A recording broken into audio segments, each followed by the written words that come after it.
ये जनजाति का पैसा है, लेकिन इन्होंने समन्वयक गैर जनजाति के लोग लगाए। कौन से कानून के अंतर्गत लगाए? कौन से कानून के अंतर्गत लगाए? और तो पूरा जनजाति का बजट है, जनजाति का बजट है, जनजाति का बजट है, जनजाति का सभापति महोदय, सभापति महोदय, सभापति लगा है। माननीय सभापति महोदय, जिस तरीके की गैर जिम्मेदार बात माननीय सदस्य ने कही है, इसको सदन से इसको हटाया जाए। अगर उनके पास कोई सबूत है तो सबूत है। किसी भी मंत्री के खिलाफ या सरकार के खिलाफ में अगर आरोप लगाते हो तो आप उसके खिलाफ में सबूत दीजिए। इंजन की सरकार में 2 वर्ष हो गए, एक भी काम नहीं हुआ है। खाली जो राज्यपाल महोदय ने जो अभिभाषण दिया वो एक पर्ची की तरह था।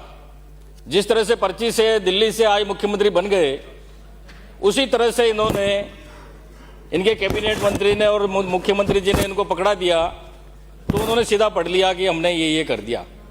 न तो इनको लोकतंत्र में विश्वास है और न संविधान में विश्वास है। अगर लोकतंत्र में विश्वास होता, संविधान में विश्वास होता, तो हमारे राष्ट्रपिता महात्मा गांधी, जिसको पूरा विश्व पूछता है, जिन्होंने अंग्रेजों से लड़ाई लड़ी, उन अंग्रेजों को भगाया, आज उन्हीं का नाम उन्होंने हटा दिया। ये किस लोकतंत्र की बात कर रहे हैं? किस संविधान की बात कर रहे हैं? राष्ट्रपिता महात्मा गांधी ने अपनी गरीब जनता के लिए छूट बूट छोड़ दिए, एक धोती और लाठी पकड़कर देश को आजाद कराया। उनके नाम से नफरत है इनको। कौन से लोकतंत्र की बात कर रहे हैं ये? नाथूराम गोडसे को पूछते हैं, नाथूराम गोडसे के विचारधारा के लोग हैं ये।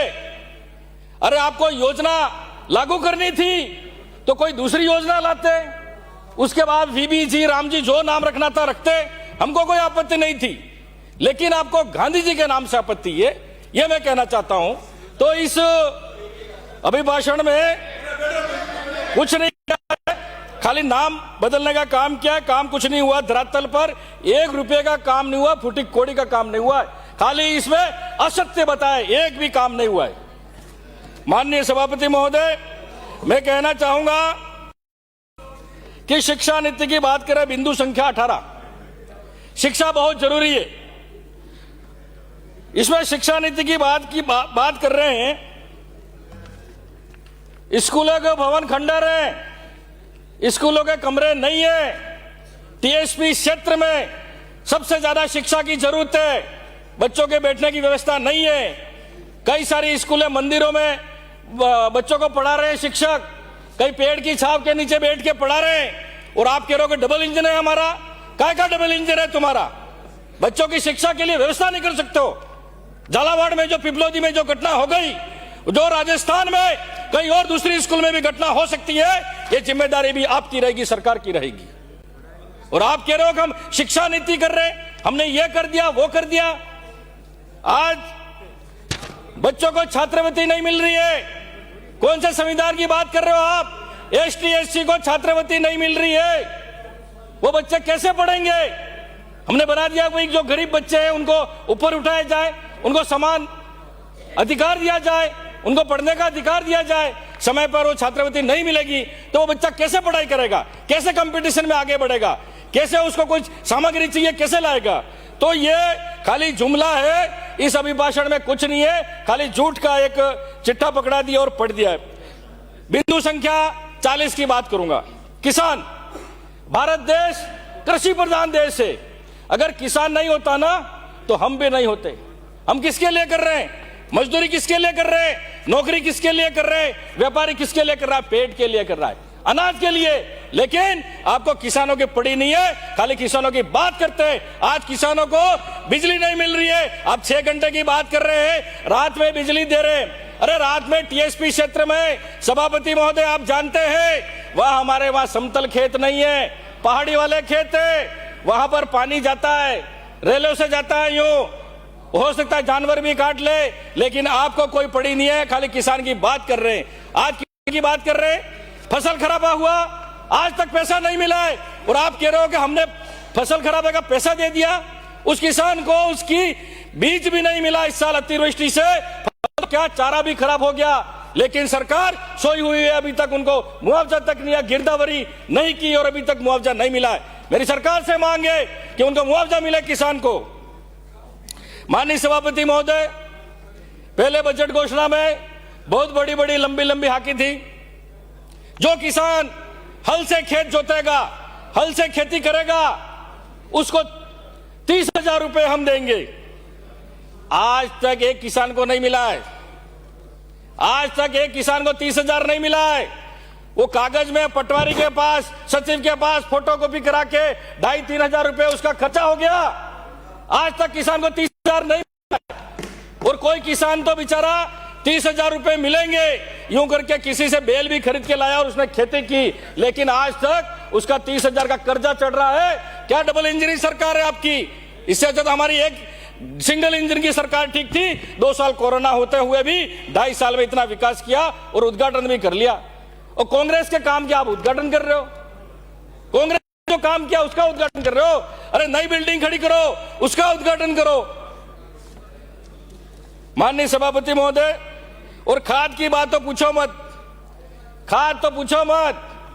खाद गरीब को नहीं मिल रहा है।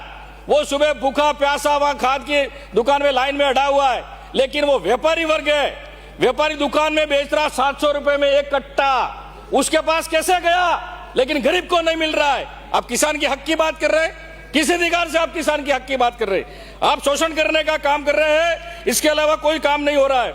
मैं सभापति महोदय, बिंदु संख्या 7 मनरेगा हमारी सरकार ने 2005 में, इससे उनका परिवार चलता है, लेकिन आपने इसका नाम ही नहीं बदला है। इसको धीरे धीरे खत्म करना चाहते हो।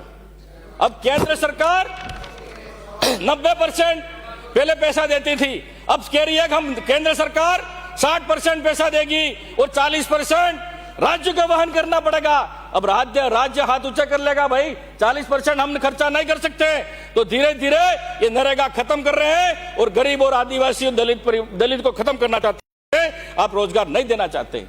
वहां पर प्लान होना पड़ेगा, लोगों को अहमदाबाद जाना पड़ेगा, गुजरात जाना पड़ेगा। और आप बात कर रहे हैं कि वीबीजी रामजी भाई 125 दिन कर दिए। अरे 125 दिन तो हमारी सरकार ने किए थे, गहलोत सरकार ने किए थे। 125 दिन की गारंटी दी थी, आपने क्या अलग कर दिया? अरे 200 दिन करते, दूसरी योजना लाते, लेकिन धीरे धीरे आप इस नरेगा को खत्म करना चाहते हैं। और गांधी जी को पहली बार नहीं मारा उस समय देश, आज आप दूसरी बार नाम हटा के दूसरी बार गांधी जी की आपने हत्या की है, लेकिन जनता समय आने पर आपको जवाब देगी। माननीय सभापति महोदय, माननीय सभापति महोदय, ये सामाजिक सुरक्षा पे आप कह रहे हो कि हमने उनको पेंशन दे दी। अरे पेंशन कहां से दे दी? लोग रोज चक्कर मार रहे। पेंशन लोगों को 6-6, 7-7 महीने तक नहीं मिली है। उनकी पेंशन वास्तविक आप खाते में डलवाइए। उसके बाद पीएम आवास की किस्त नहीं मिल रही है। आप कह रहे हो कि पीएम आवास दे दिया हमने, इतने को पीएम आवास दे दिया। पीएम आवास की किस्त नहीं मिल रही है समय पर, उनके अभी तक मकान अधूरे हैं। 6-6 महीने, साल भर होने आ गया, नहीं मिला। उसके बाद मेड कारीगर का भुगतान नहीं हुआ है, मटेरियल का भुगतान नहीं हुआ। शिक्षा अथॉरिटी में जो काम निकलने चाहिए वो नहीं निकल रहे। और डबल इंजन की सरकार कच्चे काम भी नहीं निकाल रही है। माननीय सभापति महोदय, अभी समय नहीं हुआ मेरा। बिंदु संख्या 102 बहुत ही इंपॉर्टेंट, हमारे माननीय मंत्री महोदय बैठे हुए, जनजाति मंत्री मां बाड़ी कह रहे हैं शिक्षा को बढ़ावा देने के लिए हमने 215 नई महाबाड़ी केंद्र प्रारंभ किए। लेकिन ये महाबाड़ी प्रारंभ करने के लिए मंत्री जी आपके पास कितना कमीशन आया?